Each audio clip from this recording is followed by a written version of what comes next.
The story begins on the final day of the World Sweets Championship. All eyes in the massive arena were fixed on a single contestant. He was not chasing victory alone. He carried a dream far greater than a trophy. His goal was to create the most elegant, breathtaking confection humanity had ever known. For years, he had endured hardship, sharpened his craft, and devoted every waking moment to this art, all for this decisive stage beneath the brightest lights of the culinary world. At last, his masterpiece was revealed. A magnificent phoenix sculpted entirely from sugar and confectionery rose before the judges, radiant and alive. Gasps filled the hall. Victory felt inevitable. Everyone believed the title was already his. Then, tragedy struck. Without warning, the massive phoenix collapsed. The towering sculpture came crashing down, crushing the man beneath its weight. In a single cruel moment, a life of devotion ended, along with a dream that had never been fulfilled. As he lay dying, regret flooding his final thoughts, a higher presence intervened. A ruler beyond the mortal world appeared and offered him a second chance to return to life and let his extraordinary talent bloom once more. He was reborn in a remote land as a child of the Molden family,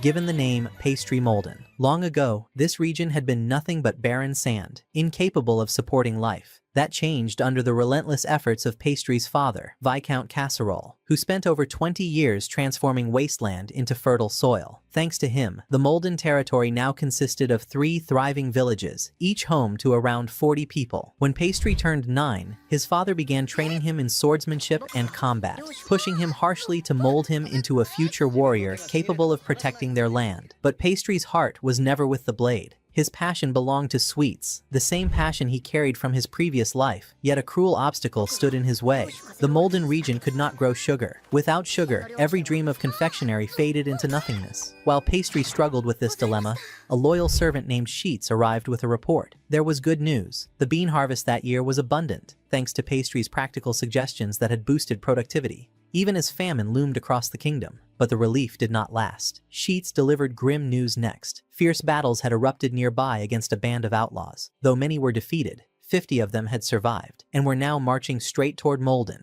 If the bandits reached the territory, years of effort would be reduced to ash. With only 30 able-bodied men across all 3 villages, Pastry quickly realized that direct combat would mean certain destruction. Viscount Casserole considered asking Count Wrights, the neighboring ruler, for military aid. Sheets immediately warned him of the political consequences. If villagers defeated a bandit group the Count himself had failed to eliminate, it would undermine his authority and provoke dangerous conflict. Worse still, Sheets suspected the Count might actually benefit from Molden's destruction, allowing him to seize what remained. Sensing his greatest dream slipping away, Pastry made a firm decision. He would stand against the bandits, no matter the cost. His resolve impressed Sheets, who proposed a daring plan.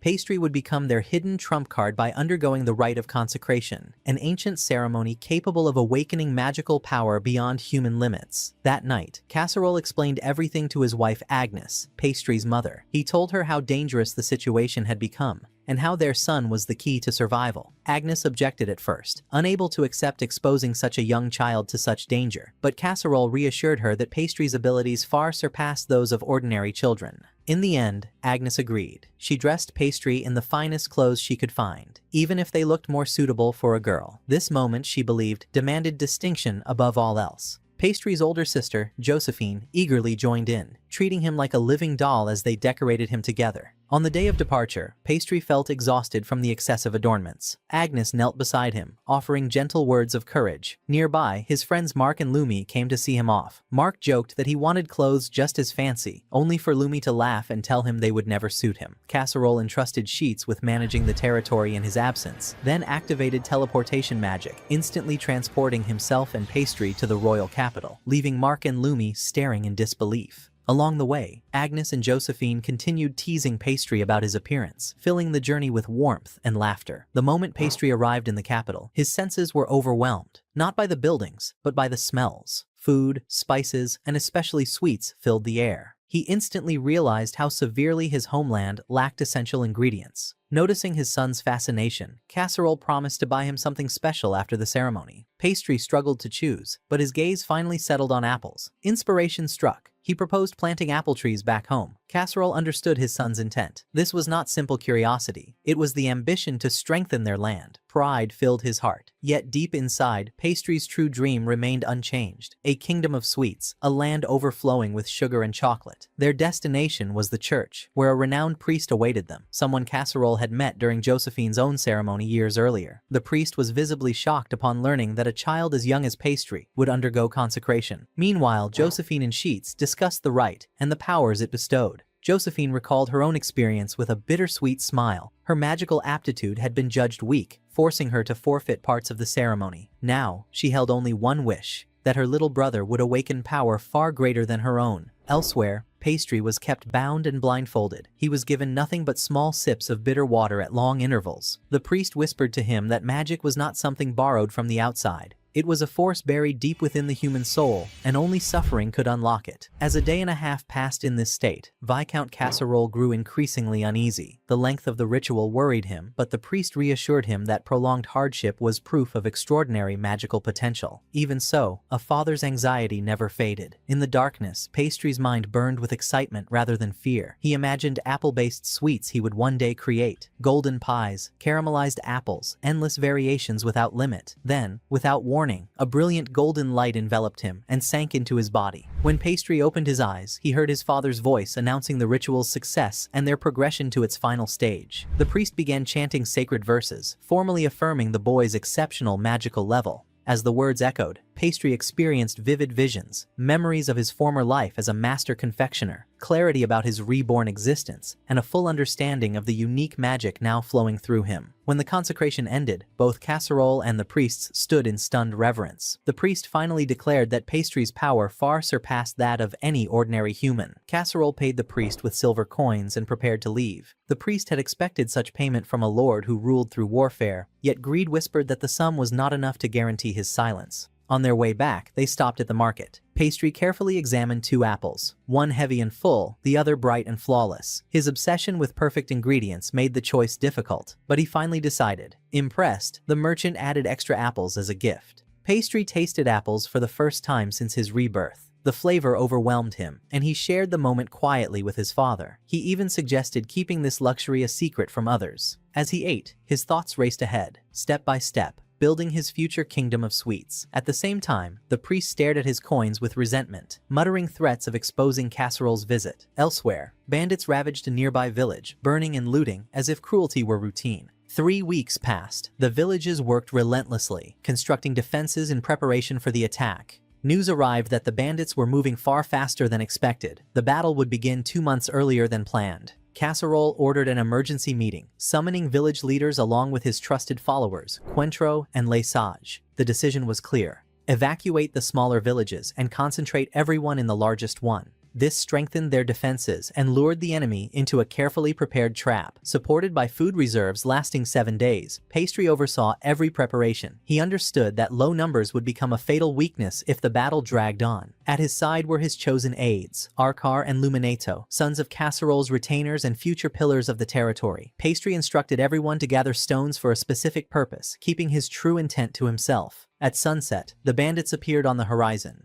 Warnings echoed across the land. Casserole delivered a rousing speech to steel the men's resolve, then departed with his elite followers on a forward assault, leaving Pastry in charge of defense. Before leaving, Casserole explained the plan: strike, withdraw, and lure the enemy toward the northern entrance. Once he departed, Pastry ordered Arcar to inform Quentro at the western canal that flaming arrows would be the signal. Luminato coordinated with Les Sages to prepare them the moment hooves were heard. Pastry organized a small unit of children skilled with slings, urging them to remain calm and precise. Nearby, his sister comforted frightened girls as tension thickened the air. Casserole launched his surprise attack, using magic to locate enemy positions before retreating after inflicting losses. Enraged, the bandit leader pursued recklessly. Flaming arrows lit the sky. Stones and arrows rained down as the bandits were drawn into the trap. The plan worked until the leader climbed the village wall, forcing the archers to stop to avoid friendly fire. The children stood their ground, hurling stones with courage. When the leader struck at them, Pastry stepped forward, taking the blow himself. In that instant, he unleashed his magic, transferring pain and damage to every attacker on the field. The bandits collapsed, overwhelmed by agony. Mark Rollo seized the opening and ended the leader with a decisive strike. Pastry watched the aftermath in stunned silence as broken weapons littered the ground. News of victory reached Agnes, who panicked upon hearing of Pastry's injured arm. She was quickly reassured. It was only a shallow wound.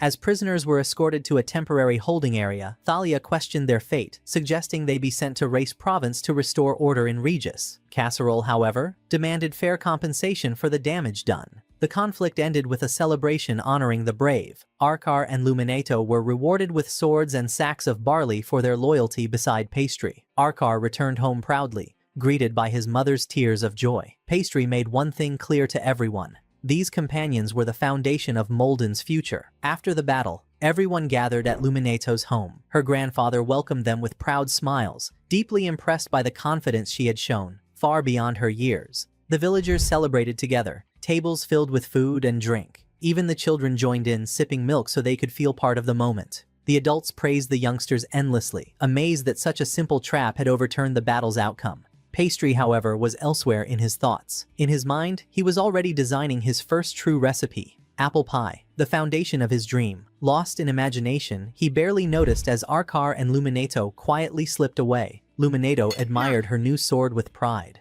Arkar, trying to act brave, asked about the bandits' fate and learned they were locked inside the village's main storehouse. Driven by curiosity and a sense of future responsibility toward Molden, they decided to see for themselves. The guards refused, warning them of the danger. Arkar didn't give up. He distracted the guards by throwing stones at the rear lumber shed, then slipped inside with Luminato. The moment they met the bandit leader's terrifying gaze, their confidence wavered. The leader noticed Arkar's sword. Arkar proudly explained it was a reward, unaware it had once belonged to the man before him. With cunning calm, the leader pretended to accept defeat and offered to teach Arkar swordsmanship and magic. Tempted by the idea of becoming as strong as Pastry, Arkar hesitated. Despite Luminato's warnings, he stepped closer, left his weapon. In an instant, the leader broke free, slashed Luminato, and seized Arkar as a hostage just as the guards rushed back. Surrounded, the leader used Arkar as a shield, stole a horse, and escaped, abandoning his men behind. Pastry arrived moments later. After checking Luminato's wound, he grasped the severity of the situation. Without hesitation, he pursued the fleeing leader, relying on the traps prepared along the escape routes. As he ran, something awakened within him. Pastry realized he could replicate magic he witnessed, adapting and applying it in new ways. Back in the village, Viscount Casserole and Thalia were furious at the guard's negligence. Casserole ordered his chief retainer to ride with him, but the man, Fiole, argued that Casserole's presence was needed to keep morale steady. Reluctantly, Casserole advanced alone.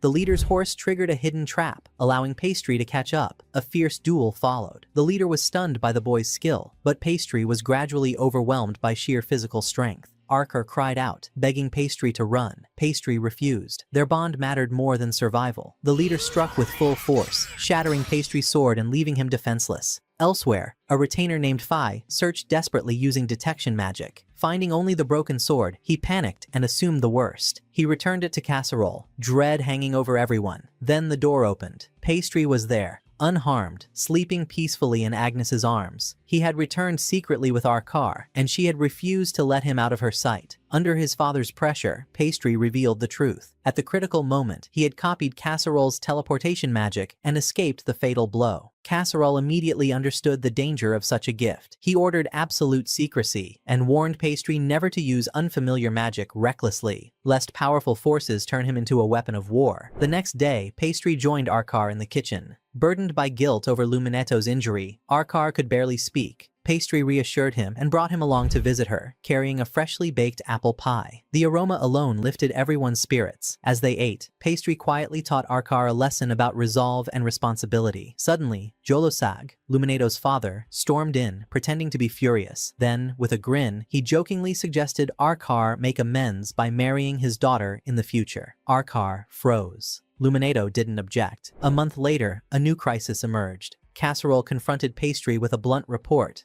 "We're bankrupt, rebuilding villages, digging wells, and securing supplies after the bandit attacks had drained every reserve. The promised reward of 200 gold coins was lost due to an administrative error involving Mark and Dorabur. Loans from nobles were refused without exception. As for family aid, it was impossible." 15 years earlier, Casserole and Agnes had fled together after both families rejected their marriage due to Molden's poverty. All ties had been severed since then. The land was safe, but now it was broke. Pastry returned to his companions carrying a weight they had never seen in him before. There was no avoiding it. He told them the truth about Molden's collapsing finances. Mark, ever the loyal friend, urged him not to hide anything from them. Problems shared, he insisted, often revealed solutions no one expected. To ease the tension, Pastry asked about Lumi's condition. She answered calmly that she was regaining her mobility, though sudden flashes of pain still struck her from time to time. Mark suggested expanding farmland to increase production, but reality shut the idea down immediately. They had no time, no workers, and no money to support such an undertaking. Lumi then proposed selling Pastry's sweets in the city, only for him to admit that he lacked even the funds for basic ingredients. Trying to lighten the mood, Mark jokingly suggested Pastry teach magic for profit.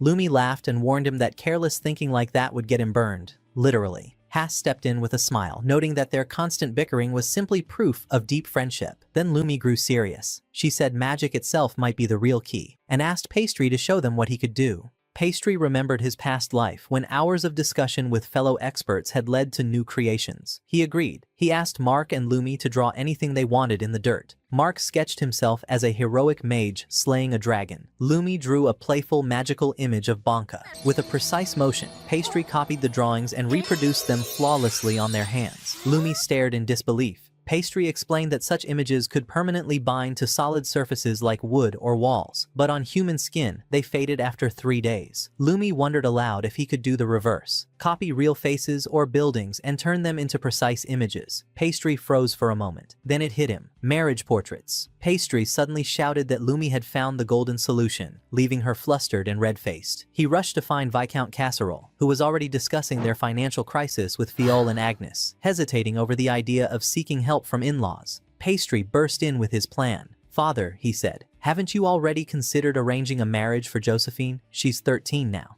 He explained that teleportation magic could introduce Josephine to nobles, but the real profit lay in selling portrait services. Many noble families lacked magic and were forced into expensive journeys to royal banquets just to find matches for their children. To prove his point, Pastry copied Agnes's face onto a wooden board with stunning accuracy. Casserole and Fiole were speechless. It looked like a mirror. Casserole estimated they could charge 5 to 10 gold coins per portrait, perhaps more, given noble vanity. Fiole worried about Pastry's magic being exposed, but Pastry assured him that people would assume his power was limited to artistic magic alone. To test the market, Casserole decided to visit Retest, using the bandit incident as a pretext to meet Countess Brias Retest. From her palace window, Brias watched them arrive, assuming they had come to blame her for failing to suppress the bandits. She was the eldest daughter of the former count, who had died in battle, followed by the mysterious death of the rightful heir. After formal condolences, Brias invited them for tea. Pastry eagerly grabbed the region's famous biscuits, only to be deeply disappointed. The tea was no better. Casserole maintained his composure, praising Brias's military and agricultural achievements. When she asked about Molden's sudden growth, Casserole dropped the truth. "All of it comes from my son, Pastry." Brias stared in disbelief.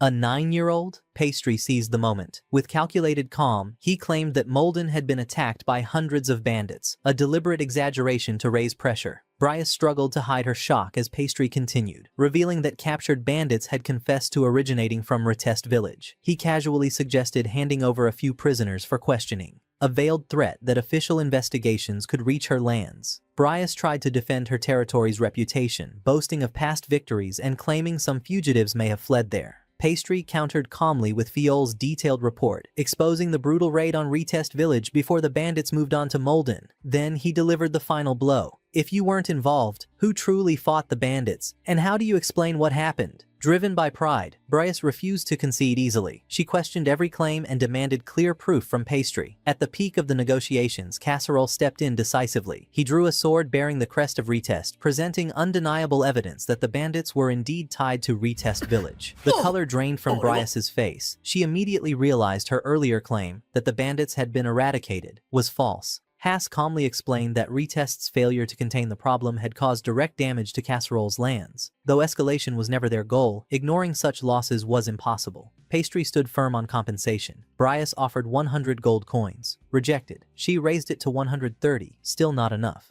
At last she agreed to 150 gold coins. Though shocked at being outmatched by a child, Brias accepted the terms, fully aware that Pastry was anything but ordinary. After signing the contract, she openly acknowledged the transformation of Casserole's territory and admitted she had underestimated him because of his age. More importantly, she knew this payment was insignificant compared to the disaster of losing the king's trust. Later, Brias asked about Pastry's reaction to the tea and biscuits, curious if something had displeased him. With perfect diplomacy, he replied that the sweets were simply too sugary and suggested offering a lighter option to balance the tea. Before he could elaborate, Casserole jokingly interrupted, announcing it was time to depart. Pastry apologized for not bringing a gift, but made up for it immediately. Using his magic, he created a portrait of Brias on fine cloth. She was genuinely astonished and thanked him with sincere admiration. Father and son left with quiet pride, confident that trust, creativity, and their bond would guide what came next. The scene shifted to the secondary estate of Duke Catlasek in the royal capital, where Pastry and Casserole attended the coming-of-age celebration of the Duke's grandson.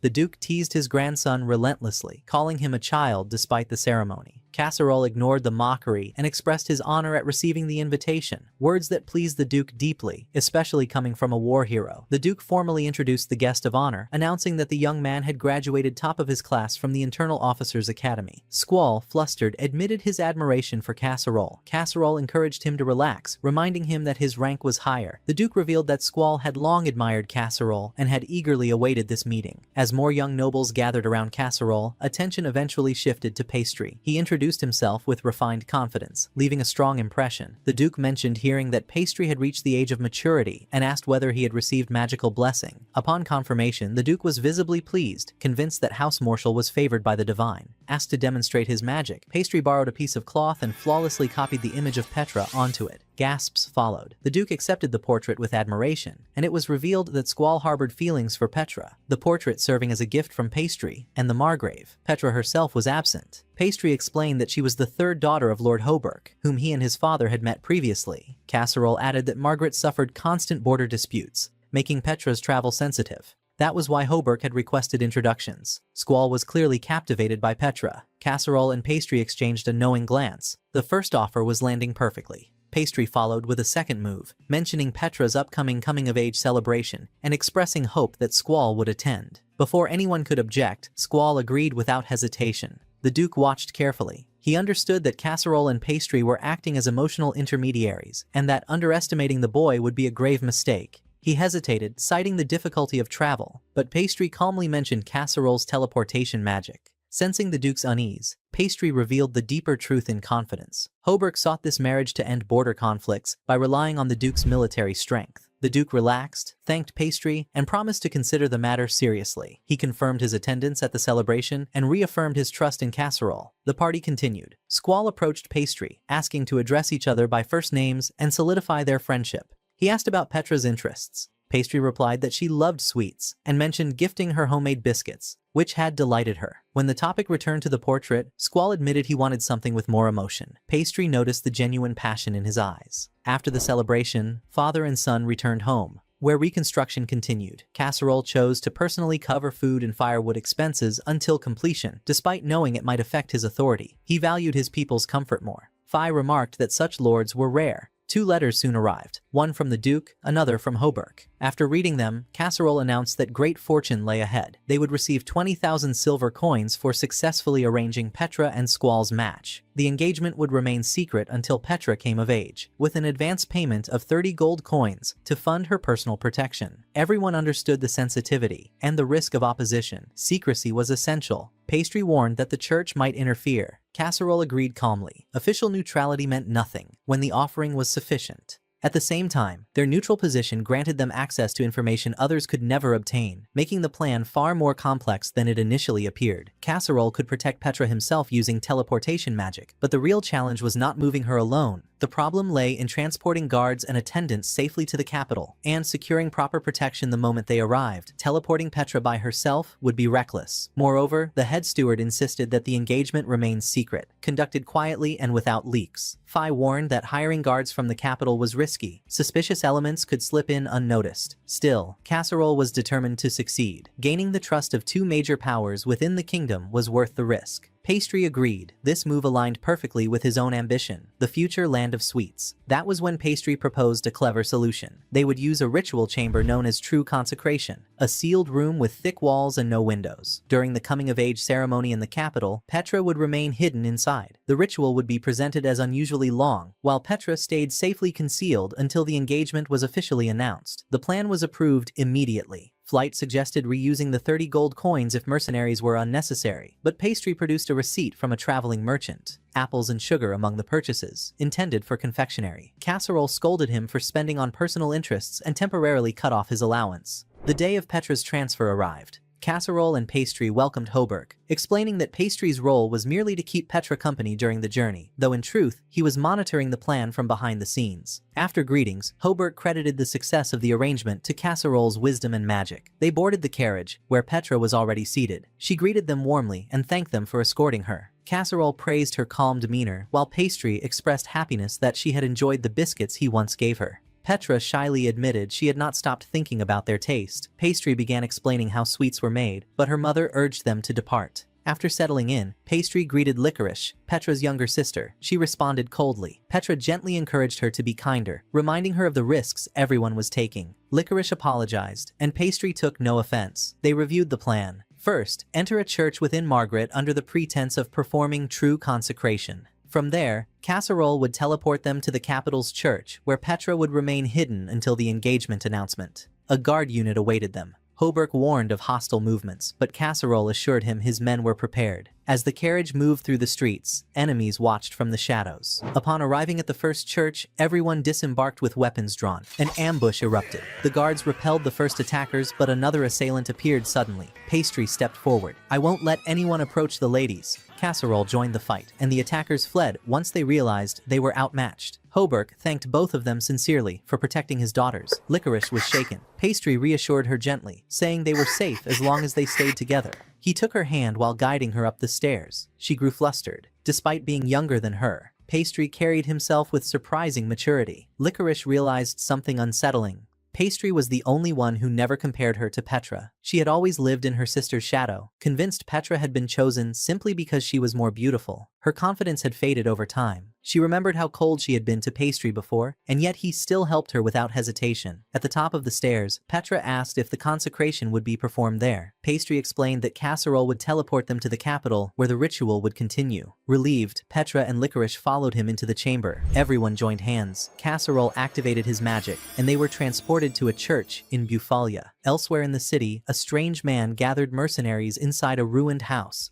He claimed the mission would help him rebuild House Armenia. His true target was House Katlasek. When asked directly, he revealed the objective: not assassination, but kidnapping Petra. Success would earn them 10 gold coins. Failure was unacceptable. After he left, the mercenaries discussed his arrogance. They understood his plan clearly. First, tarnish House Katlasek's reputation. Second, present himself as Petra's savior, forcing a marriage and elevating himself into nobility. Back inside the church, Pastry noticed the heavy guard presence outside the windows. Casserole explained they belonged to the Margrave. Pastry admired the force, noting that their family could never assemble such numbers. Petra admitted her anxiety about the engagement. Pastry reassured her, saying that meeting Squall would clarify her feelings. He spoke positively of him. Petra smiled, admitting the portrait had left a good impression. The Margrave arrived, informing Petra that the panda priest was ready to begin. Fiel joined them and reported that a massive gathering was underway at House Katlasek, with nobles arriving from distant regions. Casserole stated plainly that this marriage would unite the Margrave's house with the Dukes, forming the strongest noble family in the kingdom. Casserole tasked Pastry with escorting Licorice to the reception room while Petra underwent the ritual. Only then did Pastry notice how exhausted she looked. Fiol whispered advice: "Walk with her. Be gentle." Pastry complied, explaining that the place was overwhelming and that a private room had been prepared for her to rest. After hesitating, Licorice shyly took his hand. Fiol joked, warning Pastry not to make any girl cry. Casserole immediately scolded him harshly, forbidding such careless remarks. At the same time, the strange man sat as if he were celebrating in advance. He raised his wine and smiled to himself, consumed by a single idea. House Catlasek would pay, exactly as he imagined. Across the city, the carriage and guards moved according to plan. They escorted Petra to the church so her rites could be completed. Then she would return with her father as arranged. Casserole and Fiol watched every step with restless eyes, and when Petra's part proceeded smoothly, they exchanged a quiet conclusion. Only Licorice remained. Casserole explained that their mission officially ended once the Margrave and his daughters returned home safely. He was satisfied so far, but he didn't relax. A crowd meant variables no one dared say aloud. Threats often appeared late, precisely when people believed the danger was already over. Fiol's worry took a different shape. He feared Pastry being alone in a room with an unmarried girl. Casserole dismissed it. Licorice's purification rite was about to begin, and she was under the protection of a powerful escort named Bira. That made Pastry blink. He had assumed Petra would be Licorice's main guard. Then Bira, a maid, appeared, sharp-eyed and harsher in tone than expected. She declared that protecting Licorice was her duty. The edge in her voice unsettled Pastry. He asked her to calm down, and in the next heartbeat, his instincts screamed that something was wrong. Then the ground shook. A strange sound rose beneath them. Stone split. The earth cracked open like a black mouth, swallowing Pastry and Licorice in an instant. Bira screamed and bolted, shouting for help. Casserole arrived immediately. One glance was enough. This was not a natural collapse. A mage had created a bottomless pit. Casserole ordered Fiol to inform the Margrave at once, then jumped in without hesitation. Below, Pastry regained consciousness piece by piece. Pain, dust, then the realization that he and Licorice were bound. A mercenary leader stepped forward, speaking as if he intended to explain. Pastry cut him off calmly, saying he already understood. The leader offered to loosen Pastry's restraints if he behaved. Pastry's mind moved elsewhere. Why kidnap him? His family wasn't wealthy enough to justify a ransom. Then he looked at Licorice. The answer was obvious. She was the target. The leader assigned one guard to watch them and warned Pastry that any reckless movement would cost him his life. Pastry didn't argue. He made a silent decision instead.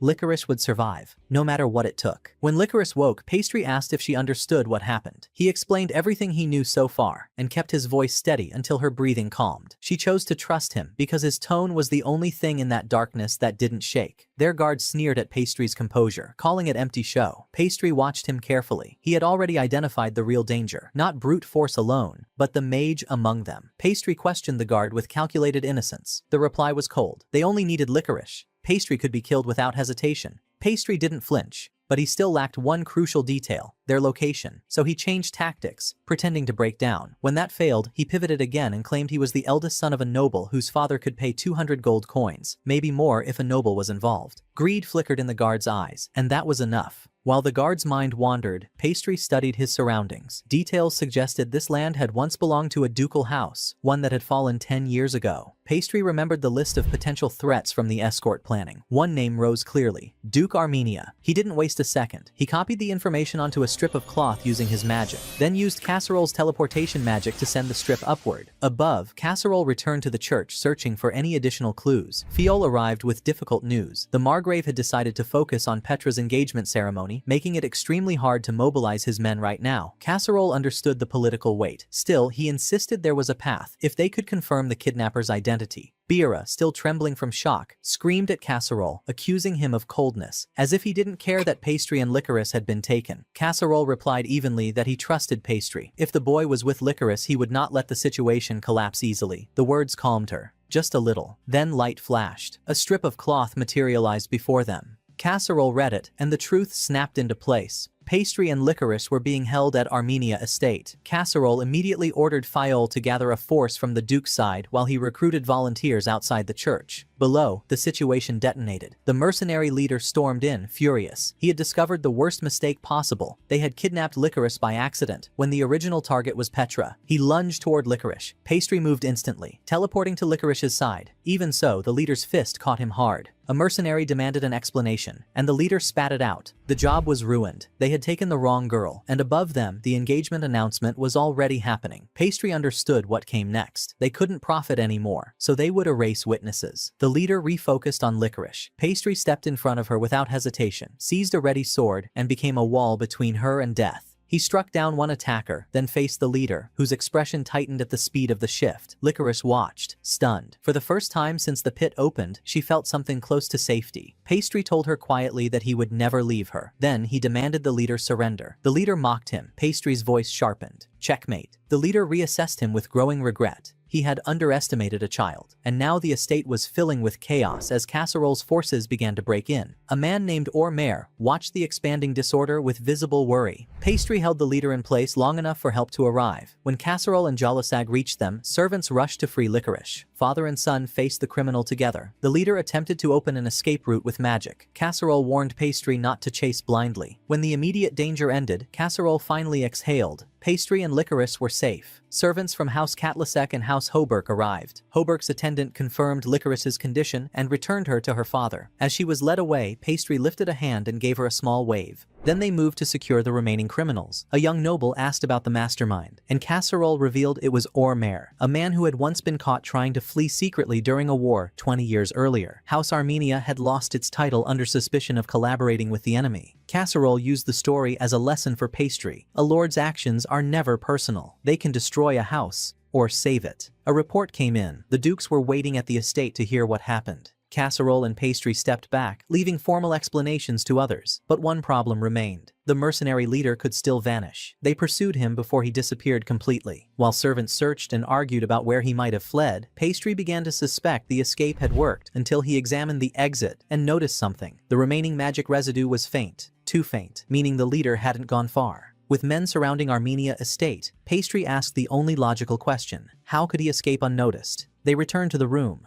Pastry addressed the mercenary directly, and the leader revealed himself with a grin. His name was Strudel. He admired Pastry for seeing through the trick. Strudel's plan had been to pretend he escaped, wait until everyone relaxed, then slip away. He prepared to fight. Pastry insisted on a one-on-one duel. Strudel laughed and asked if a child truly believed he could follow through. They introduced themselves formally. Strudel admitted he had abandoned his family name long ago. He accepted the duel because he believed experience alone guaranteed victory. He attacked. Casserole watched with tight fear. Pastry parried. Then, one precise motion, Strudel's sword snapped. Casserole seized him as he collapsed unconscious. Half aware, Strudel demanded to know how he lost so quickly. Pastry answered with a rule that never changed on any battlefield. Never lose focus on your weapon, not for a heartbeat. Casserole examined the broken blade and understood what Pastry had done. Pastry explained that he had replicated the damage pattern from a cracked wall nearby, weakening the sword at the exact moment it mattered.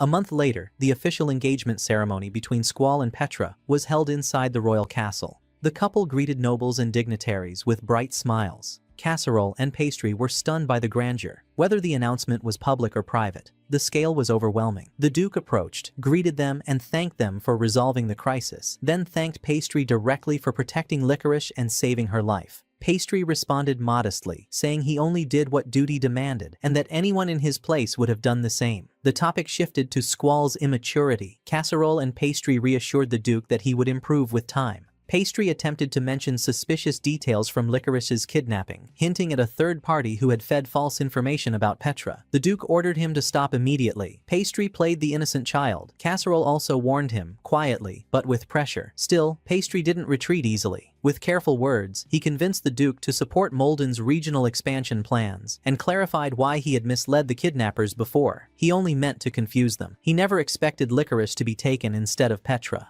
The Duke disliked that Pastry had used the mistake to his advantage, yet he couldn't deny the boy's thinking was far beyond his age. Then Hoberk arrived. He thanked Pastry for saving his daughter, confirmed Pastry's purification rite had been completed, and, without warning, offered Licorice's hand in marriage. Licorice accepted. Pastry and Casserole were stunned by the weight of House Hoberk's status, but the offer stood. The engagement was announced. Licorice thanked Pastry again, and in that moment, her gentleness and her charm caught him off guard. A toast was raised to survival and to the new bonds formed. Squall and Petra were delighted to become connected to Pastry as family. After the ceremony, Pastry stood alone watching the sunset. Licorice joined him and offered biscuits she had baked herself as thanks. He tasted them, slightly salty, but smiled and said they were delicious. Her face lit up. Pastry promised he would protect that smile for as long as he lived, and deep in his heart, he felt it. With Licorice at his side, his ancient dream might finally become real. The dream of a true land of sweets. Later, in a completely different scene,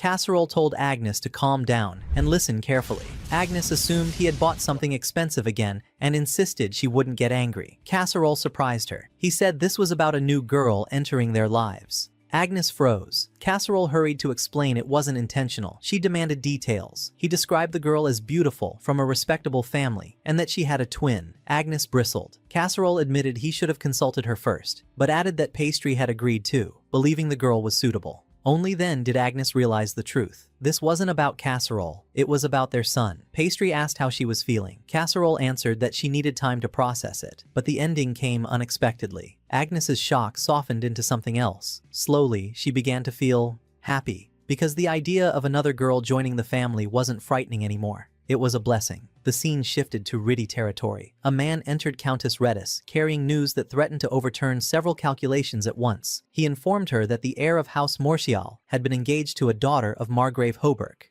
Redis did not hide her surprise and immediately asked which daughter it was. The fourth, the man replied. Licorice Mille Hoberk. Redis instantly recalled the recent kidnapping incident that had shaken noble society. The man suggested that the engagement might serve as proof of Licorice's purity after the incident, and that Hoberk could dissolve it years later once public attention faded. Redis needed no time to see through it. Hoberk's true intention was to calm public opinion and stabilize his family's reputation. His recent alliance with House Katlasek had already strengthened his position, yet this time, he chose a different path. Aligning with a smaller house like Mortial, instead of deepening ties with a major power through direct political marriage. The man interpreted this as proof that Hoberk was not pursuing authority through marriage alone. Redis disagreed. Calmly, she pointed out that Mortial's land showed strong growth potential. To Hoberk, this was not symbolism, it was a long-term investment. When the man doubted her claim, Redis explained. 20 years ago, Mortial's land had been barren. Years later, it produced its first stable harvest. In the last 3 years, they abandoned standard wheat farming, planted beans to restore the soil naturally, then returned to wheat, stronger than before. Such a chain of improvement was no coincidence. Redis suspected it was connected to the silver-haired boy.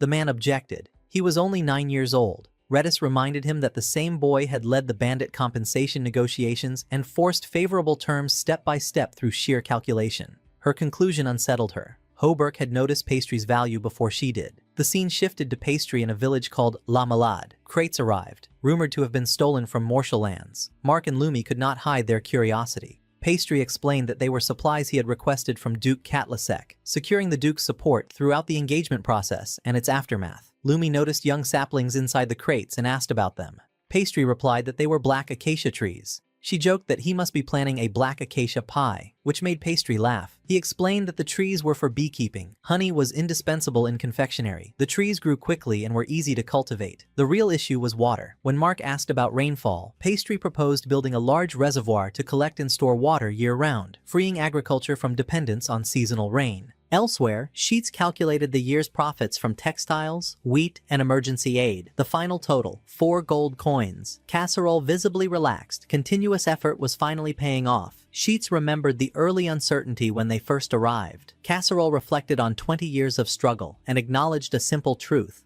Hard work never truly vanished. Sheets emphasized Pastry's massive role in their recovery. Casserole had begun to see him as a savior who arrived at the perfect time. Casserole thanked Sheets, Quentro, and Boz for their loyalty. Sheets replied that he had chosen Casserole long ago and never reconsidered. Sheets then mentioned he had 2 reports, one good, one bad. Casserole chose the good news first. La Malade had received over 40 settlement requests, mostly from refugees. Casserole understood they needed to accelerate preparations. Sheets was confident that new labor would stabilize the situation. Asked about new servants, Sheets explained that the 5 hired after Licorice's kidnapping were currently training under Glass Age, which reassured Casserole. Then came the bad news. Pastry had started a new project with his friends. Casserole decided to see it himself. They found Pastry in an open area, using digging magic to carve a massive hole into the ground. He admired the power he had learned from Strudel, and was already adapting it to his plans. Mark and Lumi stared in shock. Pastry explained that he was building a water reservoir. The saplings would be planted around it to collect rainwater, forming a complete stabilization system. He was genuinely excited, already imagining how this magic would one day help build his land of sweets. Then Mark and Lumi told him to look up. Pastry turned and saw Casserole and Sheets watching. His confidence collapsed instantly. Casserole's anger exploded. He struck Pastry and his friends without restraint, delivering a message that needed no explanation. Enthusiasm does not grant authority. The scene returned to Ridi. Countess Redis remained uneasy as Mortiel's alliances shifted rapidly. Bitterly, she admitted that if she had a daughter, she might have done what Hoberk did. What truly angered her was that Katlasek and Hoberk acted without consulting her, as if she were no longer relevant. A man nearby joked, half serious, that she should marry Pastry herself. She rejected the idea due to the age gap,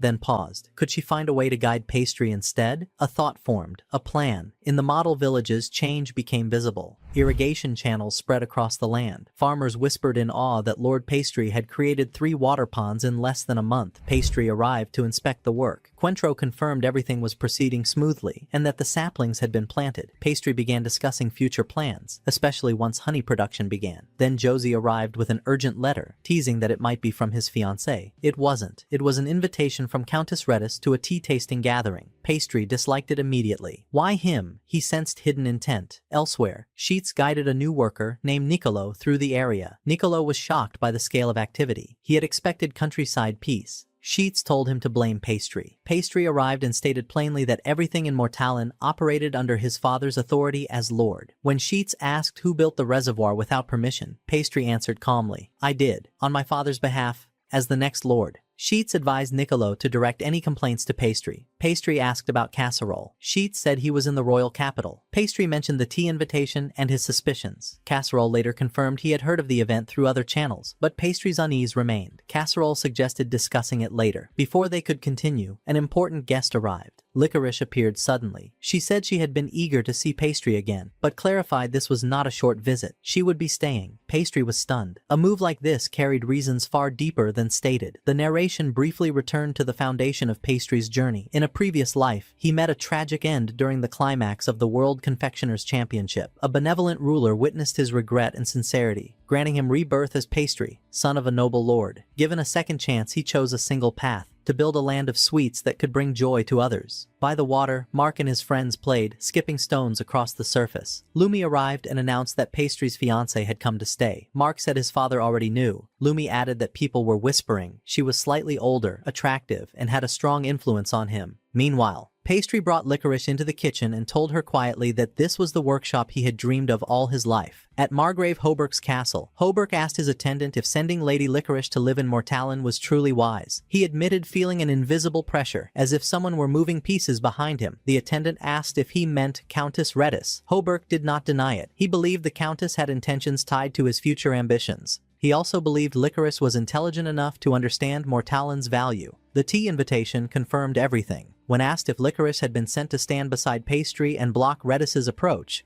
Hoberk confirmed it. With Pastry's fiancé close, Redis would find it far harder to manipulate him, and keeping Licorice there was safer, especially given neighboring reactions in Lodiura toward the engagement between the two noble houses. Licorice paused at the entrance of the kitchen, her eyes widening as she took in its vast size. She admitted honestly that she had never seen a kitchen this large in her entire life. Curious, she asked Pastry what he was doing. Calmly, he explained that he was preparing sample gifts to bring with him to the tea-tasting party. She wondered if he was making biscuits. Pastry smiled and told her that this time it was something completely different. He poured sugar and water into the pan. Licorice noticed Bonka's fruit and honey placed nearby. Pastry explained that these ingredients were expensive and could only be obtained from the royal capital. He had saved his allowance for months, with his father's permission, just to buy them. When she asked what he was making exactly, he laughed and avoided the question, saying she would find out once it was finished. The moment he added the honey, a warm, sweet aroma filled the kitchen. Licorice realized it was some kind of confection, but Pastry asked her to wait. He poured the mixture onto a tray. Once it hardened, it shimmered like polished gemstones. He revealed that it was a type of hard candy, then carefully shaped it into animals and flowers. Licorice was deeply impressed, but what caught her attention most was Pastry's expression. It was unlike anything she had seen before. Calm, innocent, and quietly confident all at once. She said the candy was so beautiful that she almost didn't want to eat it. Pastry replied that the real mistake would be not enjoying it at all. From a distance, Agnes, Josephine, Mark, and Lumi were watching. Agnes and Josephine seemed surprised by Pastry's restraint, with Josephine joking that he could have at least put an arm around her. Mark told them to stop, while Lumi concluded that whatever Pastry was making must taste incredible. pastry-coated apples with the mixture, creating candied apples, then asked Licorice if she wanted to try one. She agreed. The sourness of the bankas balanced the sweetness perfectly. Pastry explained that this delicate balance was the true secret behind the candy. When he opened the kitchen door, he was met with a small crowd of family and friends. Agnes and Josephine said they had things to discuss and excused themselves. Before they left, Pastry warned Mark and Lumi that spying was a bad habit. He added that he had planned to share the sweets with them, but since they had been eavesdropping, he would give them to his father and Sheets instead. Sheets considered whether Nicolo was suitable to become Pastry's personal guard. At the same time, Casserole observed that Countess Redis's tea-tasting parties often attracted talented young nobles from the south and frequently turned into matchmaking grounds. He advised against attending. Sheets agreed that dealing with the Countess required caution. Casserole trusted Pastry's ability to handle himself, though his greater concern remained Licorice. Sheets mentioned that Sarah would accompany her, despite her discomfort in social gatherings. In the end, Casserole decided to rely on Pastry. The tea-tasting party itself was overwhelming. Nicolo was stunned by the luxury of the venue, claiming it surpassed even the royal castle. Sarah added that Rest Bell Castle was known as one of the greatest fortresses in the south. Pastry glanced at the chandeliers, imagining their value, before Sarah reminded him that his role was to stay with Licorice. He apologized politely and refocused. He noticed a painting he had once drawn of Countess Redis displayed prominently in the corridor. The placement felt intentional. One of Redis's attendants welcomed him, explaining that the Countess had ordered he be treated with the highest respect and closely observed. Pastry found this unsettling and wondered if they expected him to cause trouble. Seeing an opportunity, he introduced Licorice as his fiancée, explaining that she was new to southern noble gatherings. Soon after, Cotton formally presented Pastry and Licorice to the guests. Pastry distributed the hard candy as greeting gifts. The nobles praised its flavor. Cotton compared it to a sudden burst of sweetness and declared it perfect with tea. Pastry suggested sending the candy through traveling merchants as complimentary gifts and requested that sugar taxes not be applied to such small quantities. Heavy taxation on minimal goods, he argued, only harmed merchants. The proposal intrigued Countess Redis, who asked for further details before inviting Pastry to speak privately, asking Cotton to look after Licorice in the meantime. In private, Pastry admitted that the number of guards made him uneasy.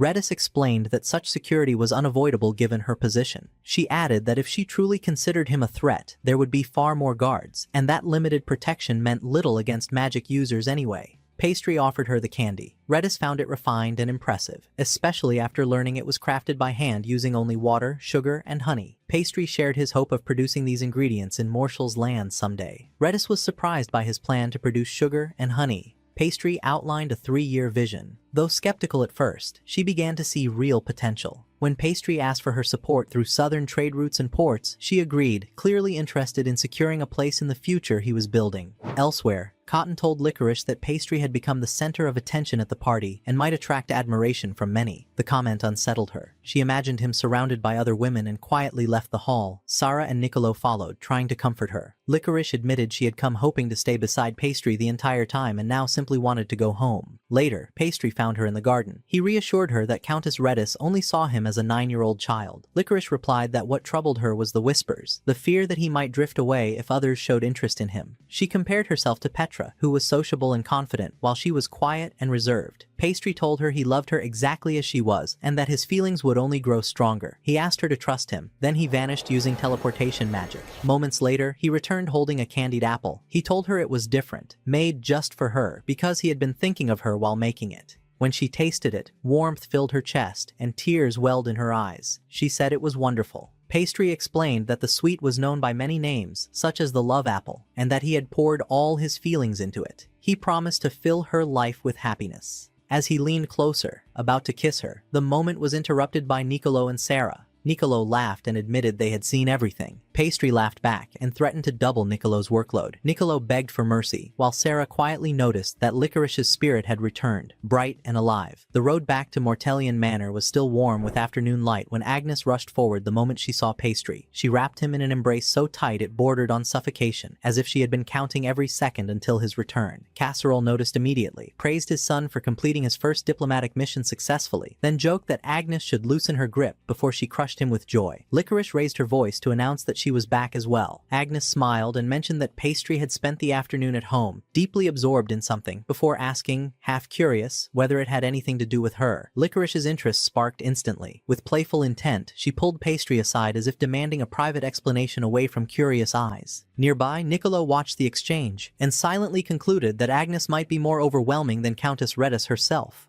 Licorice caught the thought in Nicolo's expression before it vanished. Laughter and chatter filled the air, but Pastry soon reappeared looking visibly drained, as though he had endured a long interrogation. The cause was obvious. Agnes had questioned him in meticulous detail. Still, she praised him for lasting 2 full hours, then handed him a cup of tea. Pastry tasted it and found it sweet. Only then did he notice scattered wrapping papers across the table and asked about them. Agnes explained that they were leftovers from wrapping the hard candy together during their conversation. She suddenly froze when she noticed an image printed on one of the papers. Pastry standing beside Countess Redis. She questioned why he had used paper with that image for wrapping sweets. Pastry laughed it off, saying it was his way of replying to the Countess, humorously tying her image to his relationship with Licorice. Far away, Countess Redis stared at a candy wrapped in paper bearing her own portrait, her anger flaring instantly. A man beside her tried to calm her, urging restraint. She could not accept that Pastry would distribute sweets to nobles using such wrapping. Worse still, rumors had begun spreading, whispers about her supposed interest in young boys. The man reported that marriage proposals were pouring in from absurdly young suitors, some barely 8 years old. In silence, Redis swore that Pastry would pay dearly for this prank. Elsewhere, at Margaret Hoberk estate, a servant informed Hoberk of movements linked to Margrave Lothright. The signs were clear. Hoberk concluded that Lothright had decided to act earlier than expected, likely realizing that an alliance with House Catlasek would strengthen his enemies militarily. Striking before the alliance fully formed made sense. The servant agreed. This decisive style suited Lothright perfectly. When Hoberk asked about the size of the opposing army and heard the number, 30,000, he realized they were unprepared to face such force and immediately decided to send a messenger to Duke Catlasek requesting military support. Back in Mortellian village, Pastry calculated his earnings from selling hard candy and matchmaking portraits. He proudly announced a total profit of 384 gold coins, stating he would keep the silver and 4 gold coins for himself. Sheets was stunned by such a sum earned by a child his age. Pastry replied simply that this was payment for his confectionery work. Sheets added that Casserole had no right to complain. Pastry's efforts had directly increased the village's wealth. Pastry then stated his next goal. He wanted a traveling merchant to acquire 100 goats. Sheets recalled that he had initially mentioned around 80. Pastry explained his tactic, negotiate down from 100 to secure a better deal. He also requested information on purchasing 3 donkeys. Sheets joked that the merchant might get lost under the weight of these demands. Pastry replied cheerfully that goat milk and cheese were perfect for sweets.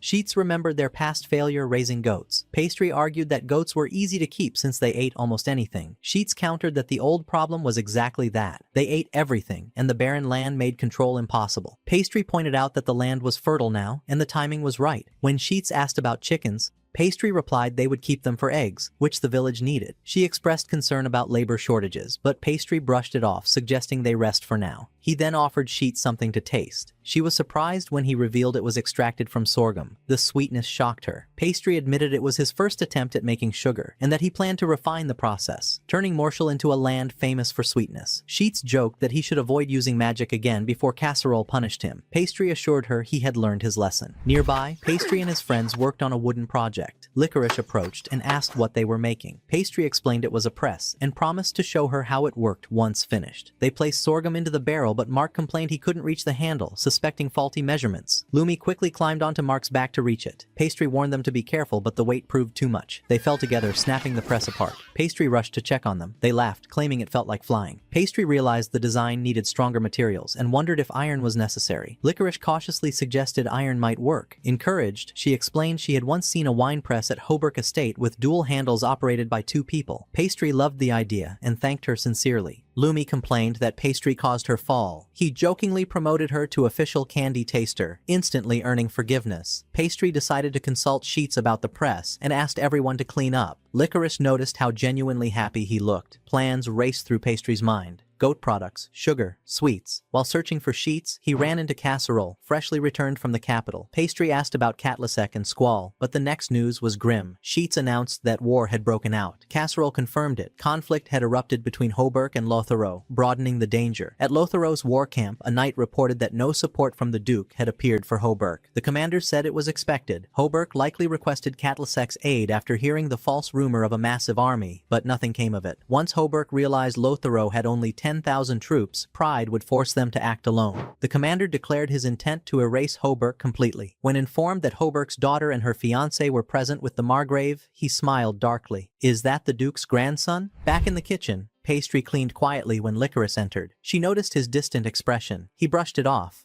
but she spoke openly about war rumors in her homeland. She called war foolish, suggesting instead that people should focus on creating beautiful things, like sweets, losing themselves in making and sharing them with smiles. Pastry agreed. Sweets could bring joy to anyone. He told her the goats would arrive today, and excitedly described making rich goat milk cheesecake. Licorice eagerly said she wanted to try it. Then came the shock. The goats were gone. The merchant nervously explained that another noble had intervened and bought them. Sheets called it theft in all but name. Under pressure, the merchant admitted they had been sold to Baron Lonsvag. Pastry remembered the Baron's reputation for targeting new noble families. Sheets explained the difficulty of filing complaints without a solid alliance. Casserole suspected the war's influence. Pastry exploded in anger, swearing repayment. Casserole stopped him firmly, explaining wartime realities. Lonsvag needed supplies near the front, and legally, the purchase stood. Pastry felt the loss deeply. When Casserole tried to comfort him, Pastry asked aloud, almost to himself, why people fought at all. It suddenly suggested a solution. Joining the supply corps would grant priority access to goods. Pastry understood instantly. Casserole agreed. They had strong reason to support Hoburg publicly. Pastry declared he would reclaim his goats at any cost.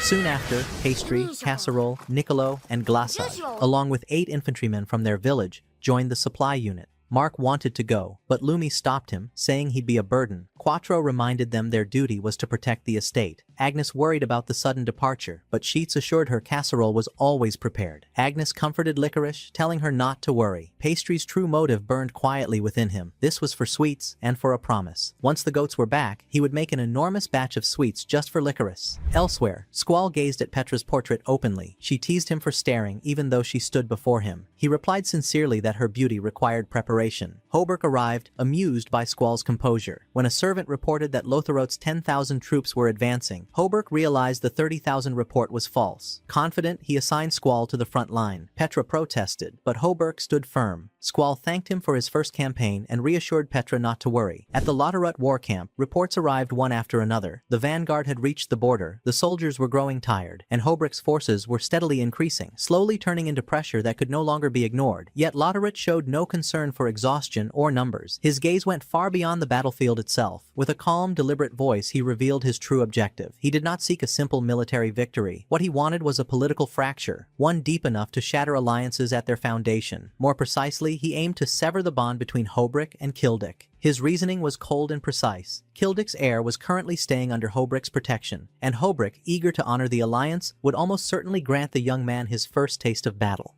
Hobrick would never deliberately place the Duke's grandson in obvious danger, but if the engagement appeared easy, if it looked clean and controlled, then it would become the perfect opportunity for Squall's first deployment. The outcome Lotharot anticipated had 2 possible paths. If Squall succeeded, Lotharot would gain the Duke's gratitude for providing a stage for his heir's triumph. If Squall failed, then the real fire would begin, and there was more. Lotharot intended to lure Squall into a structurally weak position, a zone designed for rapid collapse where eliminating a single unit would cost little and yield everything. The fall of Kildick's heir would ignite rage the Duke could never suppress. That fury would be directed not at Lotharot, but at Hobrick. Once trust was broken, Hobrick would stand alone, isolated, exposed, and stripped of the political leverage he still believed he possessed. Near Hobrick's border, Squall advanced with his unit, still struggling to grasp how quickly his first campaign had arrived. As the weight of command settled in, one truth became clear. This march had nothing to do with glory, nothing to do with reputation. His only priority was Petra's safety. What he did not know was that Lotharot's scouts were already watching, tracking every movement, every decision, patiently waiting for the jaws of the trap to close. A day earlier, Pastry and Casserole had visited Hobrick to offer assistance. Hobrick thanked them sincerely, though Pastry immediately blurted out a complaint about the missing goats, prompting Casserole to silence him before the discussion derailed. Once calm returned, Casserole asked about the state of the war. Hobrick replied that things appeared favorable, and then requested Casserole's opinion on an offensive planned from the forward fortress. Casserole studied the map carefully. At first glance, the formation made sense. Too much sense. That uneasy sensation crept in, the kind that only appeared when logic itself felt engineered. Pastry noticed the shift in his father's expression immediately. Casserole admitted the formation was solid, yet unsettling. Pastry added that the enemy lines were too tight, too prepared, like a defensive structure awaiting an attack, not an army initiating one. It felt as though Hobrick was being guided toward a calculated step, placing himself in the enemy commander's mindset. Casserole traced a hypothetical strike point on the map. Hobrick went pale. That position was exactly where Squall's unit was headed. What Hobrick had seen as a perfect first mission was, in truth, the heart of a kill zone. Squall lacked the experience to survive a layered ambush. The decision could not wait. Hobrik entrusted a detachment to their command, and Pastry and Casserole departed at once, racing against time to prevent the trap from sealing shut. On the battlefield, Squall's unit received word of enemy presence and moved to engage. They found nothing. Then the strike came from behind, sudden and crushing, like a hand emerging from the dark. Enemy forces slammed into Squall's men. Maintaining composure, Squall demanded clear reports and ordered a retreat into the forest. But just as the path seemed open, another unit emerged ahead. In that instant, Squall understood. They were surrounded. This was no coincidence, no chance encounter. It was a deliberate enclosure. As Pastry and Casserole advanced, Glassage noticed Hobrik's assigned detachment was late. Casserole handed rear command to Nicolo, securing their escape route, then pushed forward with Pastry and Glassage at full speed. Inside the encirclement, Squall considered forcing a breakthrough, but fear spread among his soldiers. They were outnumbered. Then arrows rained down. Enemy troops fell one after another. Squall froze for a heartbeat before realizing the truth. Glassage, providing cover fire, cutting a path through chaos. Casserole arrived soon after. Together they drove the enemy back, step by step. Squall stared in disbelief. Pastry explained simply. They had come to keep him alive and to deny the enemy their prize. Squall admitted that their arrival, at the exact moment hope was fading, was beyond anything he could repay. When the report reached Lauterute, his composure cracked. Hobrik was no longer alone. House Morteln had entered the field. Advisors whispered of consequences, Kildick reinforcements, escalating conflict, strategic withdrawal. Lauterute listened in silence. His plan had failed, and now he was forced to recalculate, without revealing even a trace of frustration. Back in Hobrik's lands, relief washed over the Margrave when he saw Squall unharmed. He apologized for the misjudgment and thanked Pastry and Casserole for saving him. Though praised, Squall felt undeserving. Exhaustion weighed heavily on him. Petra arrived soon after, visibly relieved. Squall assured her his wounds were minor and promised they would talk later. Casserole recognized the signs. A first battle like that left scars deeper than the body. Petra noticed the change in Squall and wondered how to ease his burden. Remembering how Pastry had once comforted Mark after a failed skirmish, Casserole suggested Pastry do the same for Squall. Petra agreed, asking Pastry to help him smile again. Pastry recalled his conversation with Licorice about how sweets could create happiness. An idea sparked instantly. Ingredients were gathered. While Hobrik hosted a victory celebration, Pastry remained in the kitchen, focused. Squall listened to the voices outside. Praise, ambition, complaints that the battle had ended too soon. Casserole advised him not to carry their words. Squall confessed his fear, not of injury, but of facing his grandfather and of the men who had died under his command. That weight lingered. Then Pastry arrived. The room filled with a warm, inviting aroma. Squall looked up, surprised. Pastry offered him a slice. Squall noticed the caramelized surface, brown with a hint of red, and asked its name. Tarte tatin, Pastry said proudly, made with ponkas. As Squall took his first bite, disbelief crossed his face. The flavor was overwhelming, rich, balanced, alive. Pastry explained how heat intensified both sweetness and acidity. Then he told the story. A mistake, forgotten dough, an accident turned masterpiece. Failure, transformed. If the sisters had given up, the dessert would never have existed. Pastry spoke softly. Failure was not wasted effort. What mattered was continuing forward. Squall listened in silence. Petra reminded him he had kept his promise. He returned alive. Pastry added that guilt over lost lives was proof of a true leader. Petra told Squall she was proud. And for the first time since the battle, Squall felt something loosen in his chest. He nodded quietly. He would grow stronger, and he would never let his mistakes be meaningless. After that, Squall asked for another slice of tarte tatin and invited Petra to sit with him in the garden, sharing it quietly beneath the open sky. Hobrik noticed that Squall's spirits had lifted, even if only slightly. Beside him, Casserole remarked that overcoming the shock of a first military campaign was a deeply personal journey, one that could never be rushed or forced. Hobrik thanked Pastry for helping Squall through such a fragile moment, then asked if there was anything he desired in return. Pastry fell silent, turning possibilities over in his mind, until he realized there was one thing he truly wanted. Not long after, Pastry arrived in the city of Thief of Morteln, carrying so many items that Mark and Lumi stared at him in disbelief. He explained that these were gifts offered as gratitude from the Margrave, then handed Licorice a letter from her father. To Sheets, he added that Casserole had chosen to remain in the Margrave's lands to finish negotiations that would benefit them all. Pastry then revealed that his father had been furious. The trouble had begun when Baron Lunsvag bought their goats under the excuse of war supplies. With a sharp edge in his voice, Pastry added that the Baron had no right to complain if they responded by buying up all of his livestock and raw materials in return. Sheets froze, hardly believing things had escalated that far. Pastry explained that Morteln had contributed greatly to the campaign, and that they had every right to take advantage of the opportunity. At that moment, Casserole himself arrived, announcing that the negotiations were finished and asking Pastry to help move the goods. Even with instant transportation, Casserole admitted it would take time, prompting Sheets to comment that the scale of the deal sounded enormous. Casserole clarified that the horses involved had originally been reserved for Baron Lunsvag, but he had insisted on purchasing them himself. Since the Baron had already paid a large deposit, it was only natural that he would be furious when a lower-ranking noble seized the deal from under him. Later, Pastry demonstrated the juice press to Mark and Lumi, showing them how fruit could be crushed by rotating the mechanism to extract its essence.